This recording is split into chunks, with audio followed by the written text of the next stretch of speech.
Good morning, everyone, again, and thank you for the hospitality of this space that has called forth this reflection today. I greet you in the abundance of grace bestowed upon each of us and all of us because of the fidelity of each of us and all of us these many years to be a faithful Christian community for the life of the world.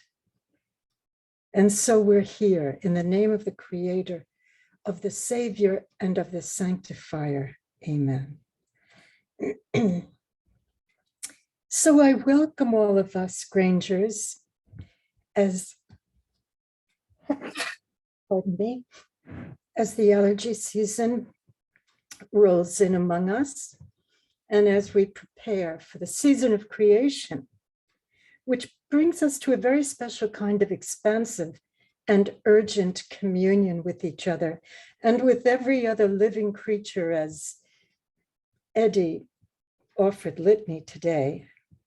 And this season will extend from September 1st through to the Feast of St. Francis of Assisi on October 4th. The gift of a month of reflection, of ecological conversion, prayer, and nonviolent action, undertaken in communion with Christians all over the planet, and especially with one another in this intimate gospel family, is the road we embark on for this season. Beth, can you pull up an image for us? Do you remember, friends, the last time we celebrated the beginning of this new liturgical season of creation at the Grange, and all our earth events and all our environmental celebrations? This is a sweet photo of all of us in our full-blown gaiety and alignment with the intention of this season. We were ringing our Grange bell along with faith communities globally to awaken our slumbering planet, our slumbering humans, to the danger and the promise of this moment. Danger because our world is at once on fire and in deluge. In promise because we are witnessing the collapse of an old world that doesn't work, and the promise of being summoned to build a new one. Gazing at this sweet photo, we're captured by the permanence of memory, of liturgy, of vibration. We're convinced that our songs still sing in those rafters.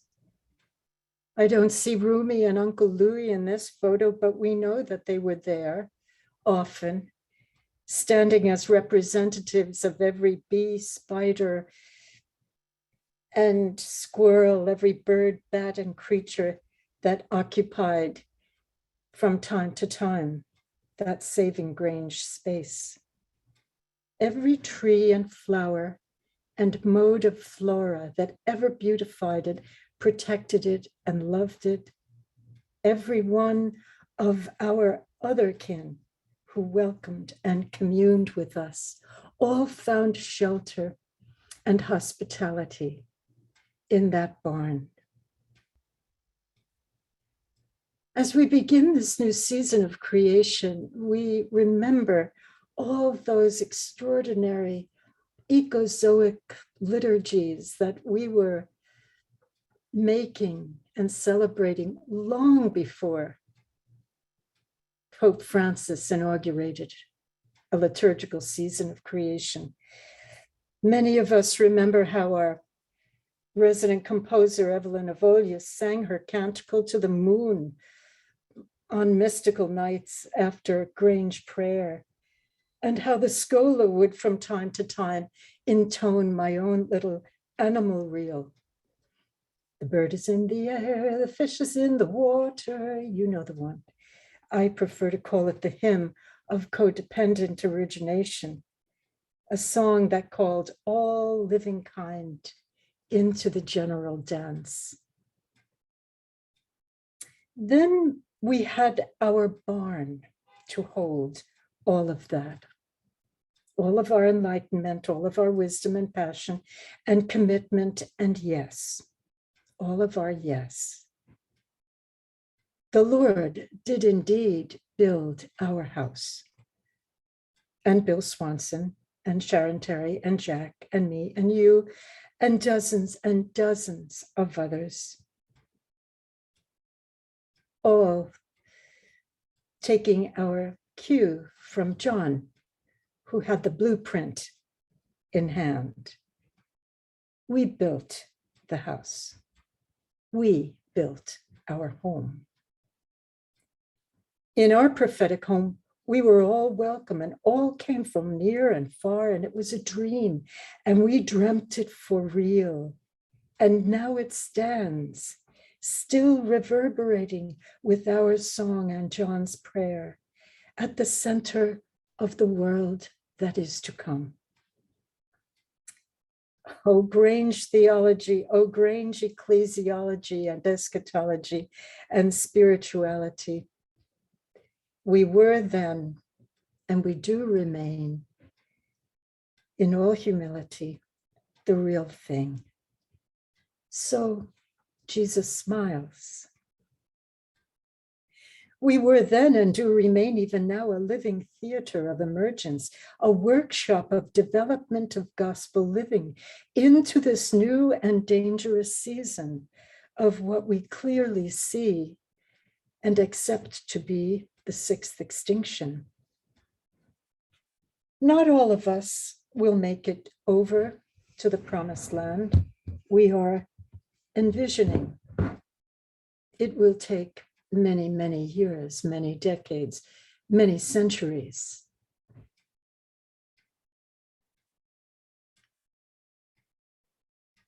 Some of the vast members of those innocent nations of our earth who have dwelt with us precede us by millions are no more. Relations living in our common home ended.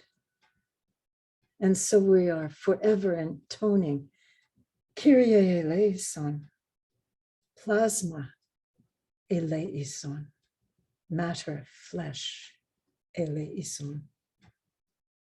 Yet in our own humble way, we remain a beacon of creativity and hope in this world gone out of balance, this planet gone toward derangement, when without any hint of hyperbole, our good Pope Francis even will say, there's no way to exaggerate the degree of our planetary peril.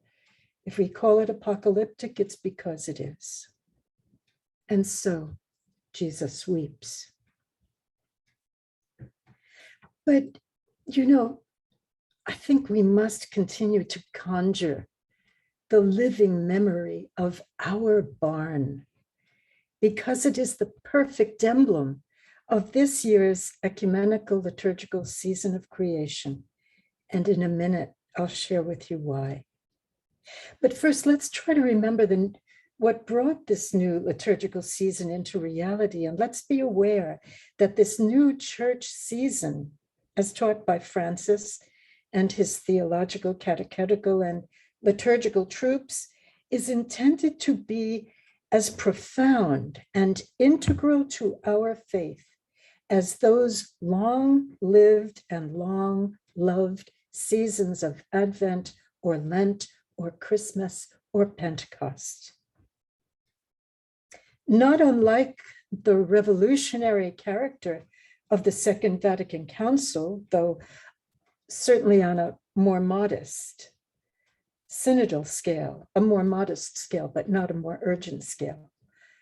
The ecumenical liturgical season of creation marks a development of our tradition. It marks a development of our faith in practice, in theology and spirituality. And as Beth so wonderfully intoned, in our song, in discipleship. This liturgical season, though it is redolent with the themes of our ancient faith tradition, it is a thoroughly postmodern development of Catholicism that, in the way it is being celebrated and taught, could only have emerged in this 21st century, this era of the sixth extinction of life forms, this Anthropocene of humanity's total colonization of planet Earth, with all the devastations that the for humans only world form has caused to be. So we, the Christian generations of the last 7 years, since the inauguration of this season of creation, we are really the pioneers and the architects. We, you and I, are the poets and the preachers and the prophets and the practitioners and the martyrs of this new season. And we bow to the martyrs. By the way, there have been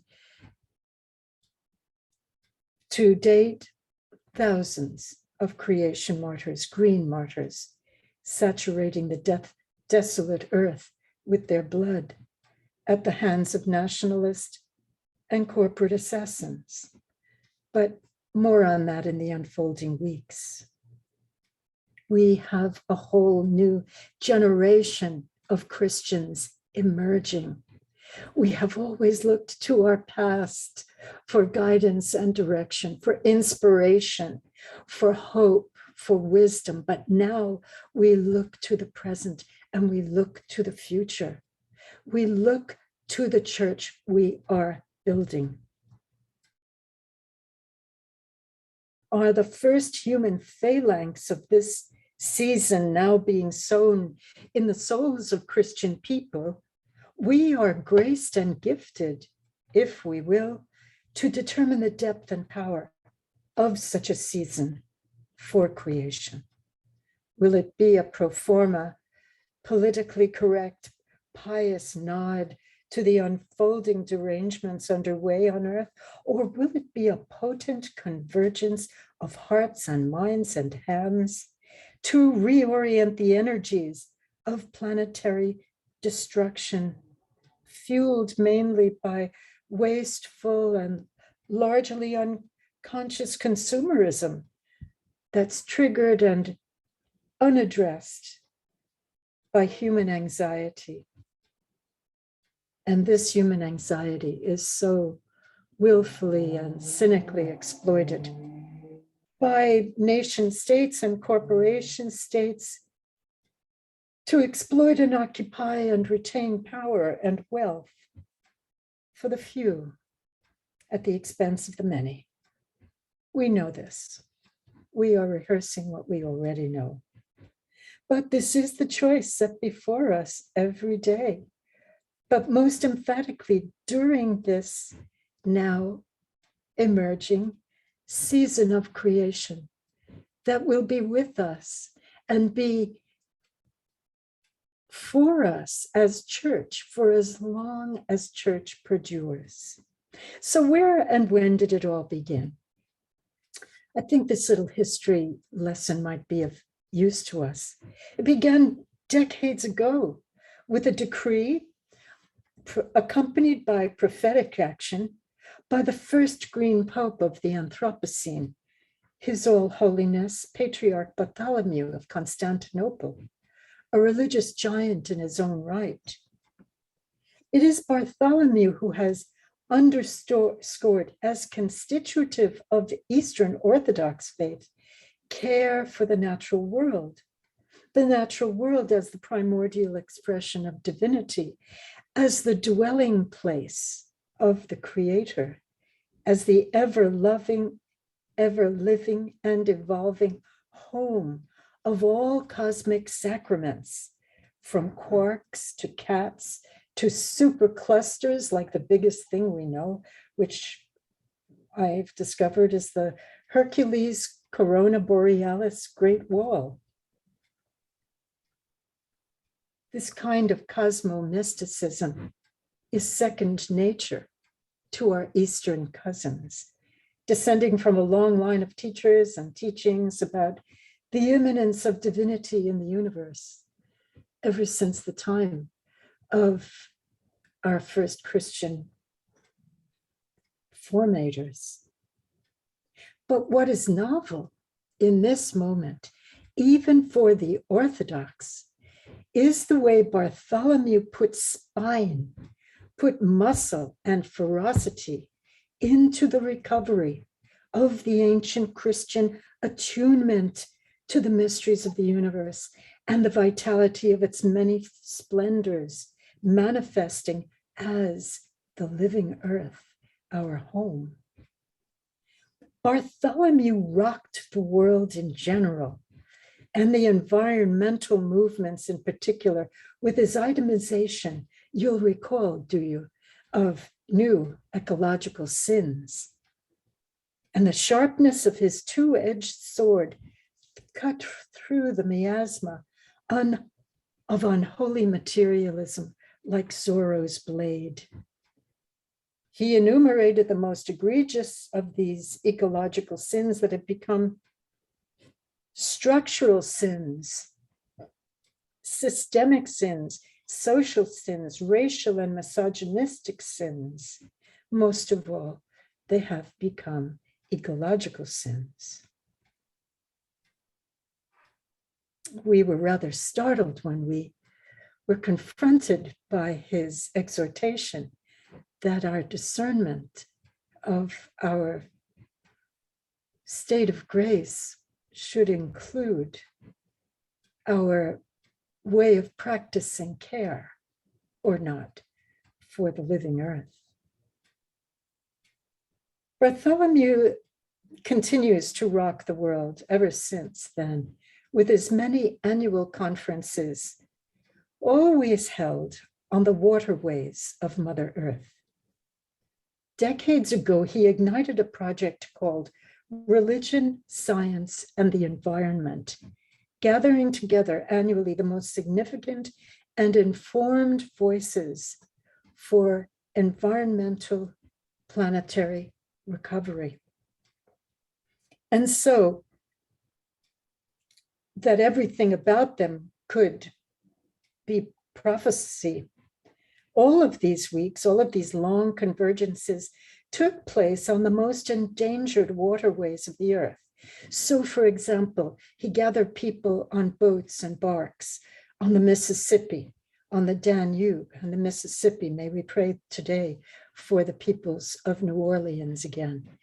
The Danube, the Black and Aegean seas, the Adriatic, the Baltic, the Amazon, the Arctic, all on ships that carried the brain trust of the environmental, scientific, and theological academies, along with movement founders, artists, and activists, along with youth leaders, religious leaders, and scholars from across the planet. I would like to share with you something, a story that I think has import for our celebration today. In 2018, by totally serendipitous circumstance, I had the enormous privilege of being participant on one of these floating conferences, all of which, as noted, were held in places of ecological devastation for the earth and for the impoverished, because these were integral ecological conferences, the social and the ecological seen as one enmeshed reality. During that week, we got to meet and dialogue with the first responders of ecological disasters who spent their days rescuing, particularly in the region of Greece that we were in, migrants from the sea. I remember vividly the one Orthodox nun who was the sole director of relocations for hundreds and people in their thousands washing up on the shores of these many vulnerable, mostly poor Greek islands. I remember too the young American high school student who, with a team of her peers, was plaintiff in a celebrated climate lawsuit that I'm sure you all know about, Juliana versus the United States. Set to go before the United States Supreme Court, her suit, their suit, this young student-driven suit claims that the violation of their right to the pursuit of happiness because of the government's affirmative actions in support of the fossil fuel industry, that has caused climate change. In her gentle but articulate way, she explained to the international audience why the United States has violated the youngest generation's constitutional rights to life, liberty, and property, as well as failed to protect essential public trust resources. What an experience that week was. Meeting this extraordinary man, Bartholomew, and the world's top climate scientists, one of whom I got to spend an hour with, who was the scientific informant, the one who crafted the scientific dimensions of Francis's encyclical Laudato. All these movement leaders like Vandana Shiva and Maud Barlow, all in the same boat, because we all are in the same boat, trying to navigate this moment together with its myriad impacts. And I have to say that I'm still trying to take in the impact of that week. It was mind-spinning. And then, as if to step into a disaster film that turned into a reality movie, a week after my return to the States, the very islands we had visited, you recall this, were engulfed in an inferno. People were racing into the sea to escape the flames of their infernal world. Places we had shared our meals on the Mediterranean coast were now disappeared. And what remained was an image of the world aflame, as we Americans have come to see all too frequently as doubt, drought, and climate of upheaval ignite our own Western infernos. In some ways, that may seem like a digression. So let Bartholomew's voice call us back.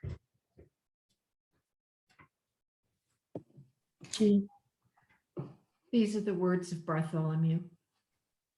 As Orthodox Christians, we use the Greek word kairos to describe a critical moment in time, often a specific historical period with lasting repercussions and eternal significance. For humankind and the planet as a whole, now is our kairos, the decisive time in our relationship with all of God's creation, when we must respond in an opportune manner to protect life on earth from the worst consequences of human recklessness. May God grant us the wisdom to act promptly. Here's the thing that few of us, I think, realize. It was Bartholomew in 2014, just after the election of our Pope Francis as leader of the Western Catholic Church, who met the Patriarch in Jerusalem. They both journeyed to Jerusalem to try to secure the bridge that we are all building between the churches of the East and the West. And at that meeting, Bartholomew, who had never met Francis before, convinced our new Pope that the most crucial issue for his papacy must be environmental restoration. Within a year of that encounter, Francis had published the most influential document on the environment ever written. That's not really hyperbole.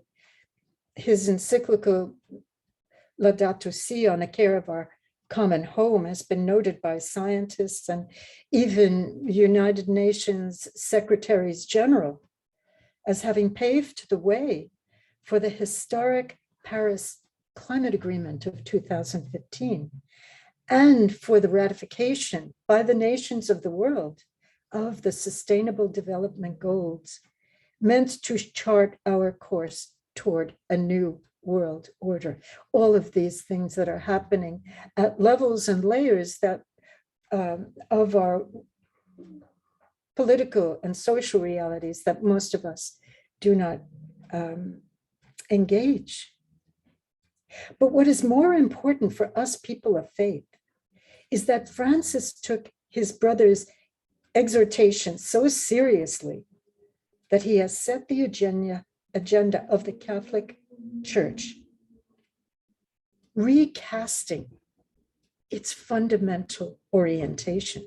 That is to say, the transformation in every aspect of our church's self-understanding and expression, that ought to lead us to the emergence of a global green church, as he says, an ecological church whose historic mission is now to inspire by every means action for the rescue of the living planet and her countless inhabitants across all species.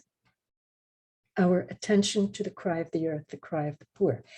So clearly the green tiara has now passed from Bartholomew to Francis, who adds to Orthodox Christianity's 3 million faithful, more than 1.3 billion Roman Catholics who are being catechized and formed in a new mode of Christianity. It's an ecozoic mode of Christianity for the life of the world. Which brings us back to one of the skillful means by which Francesco intends to work this transformation, his signature initiative, which is what we're doing here today, preparing for. And that is his institution of a liturgical season of creation. One that is not just, responding to the greenwash going on all over the world. This enterprise on which we shall embark for this 1 month is one of Francis's administration's ways of bringing the global Catholic community into the largest ecumenical communion for action on behalf of the living world imaginable. If we pull it off in the next few years, we will see this season in its ecumenical fullness, enfolding all 2.3 billion Christians of all denominations, because it's an ecumenical season. It's not just a Catholic season. And now into its 7th Catholic year, because it had been going on for years before we jumped on board, the season of creation is gaining traction in the churches of the planet, particularly in the impoverished and endangered worlds of both human and other kind, where the devastation of climate derangement is felt most viscerally and daily. This past week, I spent several hours engaging such Christians gathered under various banners. Green Faith, which you know, of course, which is a multi-faith action-focused enterprise, and the growing network of the Global Catholic Climate Movement, to which I hope we will all sign on to belong to. It's newly named the Laudato Si movement, after the prophetic document that informs its expression. Now, I have to confess being really stunned by the dynamic growth of these faith-based communities and networks. Everybody is rather startled by them. The political order is looking at and looking toward faith communities as the most promising, how should we say, systems for activating action and transformation. And these networks are largely comprised of young people, and they literally encompass the planet. Mustard seeds, like organic time bombs, not a good analogy, ready to explode their salvific life force in place for the life of the worlds in which they are rooted. They are local, they are familial, they are friendship and collegial networks living in place. They're our town kind of networks. And this year, the season deepens in so many ways, some of which we will focus on in the next 4 Sundays of our participation in it. Let me try to bring our conversation or this preparation to a resolution. First, the season of 2021 has a theme, has an emblem, and has a question for us. The theme set by the synodal committees that created this season, by the way, was created by the likes of you and me. They could have summoned up, I wish we had been, I guess I could have been alert enough, awake enough to have engaged us in the formation of this season. But it was the likes of us who created it from all across the world. And the theme that these inspired committees came up with this year is renewing the Oikos of God. It's such a beautiful theme, renewing the Oikos of God. Of course, we know that the Greek word oikos is a multivalent word, and it means house, it means the home, and it means the creatures who abide and dwell therein. And so the theme is to be renewing the house of God, to be renewing the house of God. I think it touches into so many of our deepest mystical desires that we could live in the house of God. And it just touches on so much of what we Grangers have been blessed to know about our time in the house of God. And of course, this word is the root of our many other relevant words: ecology, which is the study of this living house; economy, which has to do with the management of this living house. Now, this year, the emblem or the symbol for the season of renewing the house of God is a tent. Good old ancient biblical symbol drawn right from literally the bosom of Abraham. We remember a tent, a place of gathering, a place of protection. We think of Abraham's tent where he entertained angels and where the eldest barren Sarah was told she'd be fertile again, give birth against all odds. Will our becoming barren, more and more barren earth ever be fertile and fruitful again as it has known? Well, but let's think also of those tent cities of refugees, tent cities of stateless people, of environmental disaster MASH units, COVID MASH units, all happening in tents. Think tents of migrants. Think tents of people on the move with nowhere to lay their heads except in temporary shelter. Think tents of our First Nations ancestors and how they lived sustainably and creatively in tents. Think the tents of your children and grandchildren who are camping and discovering the world and restoring themselves in nightly tent life. And let's think of tents like our barn. That's our remembered common home. Think barns and tents of the future that we shall have to participate in raising and constructing. We Grangers constructed, of course, such a common home once upon a time. So now the question is, how shall we collaborate in building, in raising such tents going forward?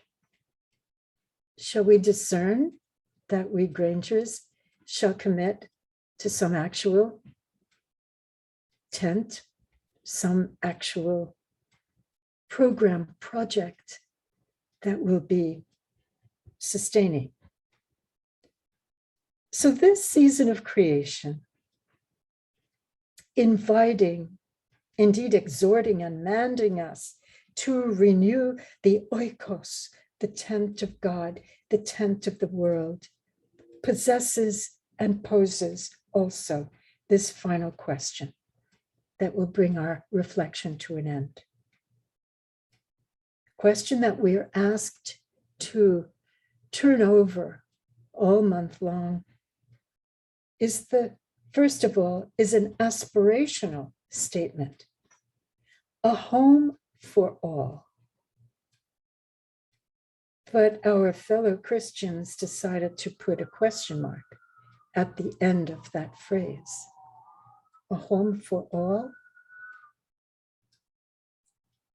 How does this shift, how does the shift of hanging a question mark on that phrase awaken our imaginations? If we're going to participate in the reconstruction of God's tent, God's oikos or home,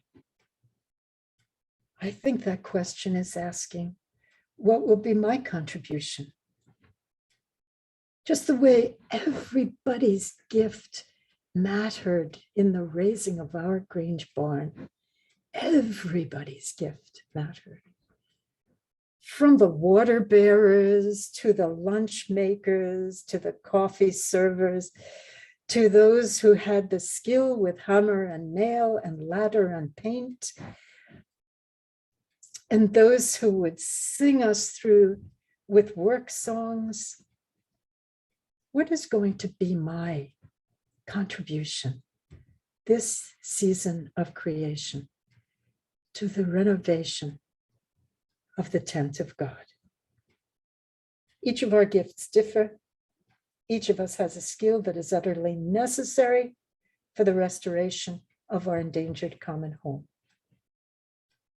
And so, by way of ending this moment, this overly long moment of preparation for the season of creation, shall we let this question rest with us during this month and during the month of Sundays, when we shall take it up in a discernment together, very briefly, very simply. What is the way that I am promising, practicing the restoration of God's home, the living earth for all beings? What is the even more skillful means for me and for us as a Grange community to take up? Is there something we might do in common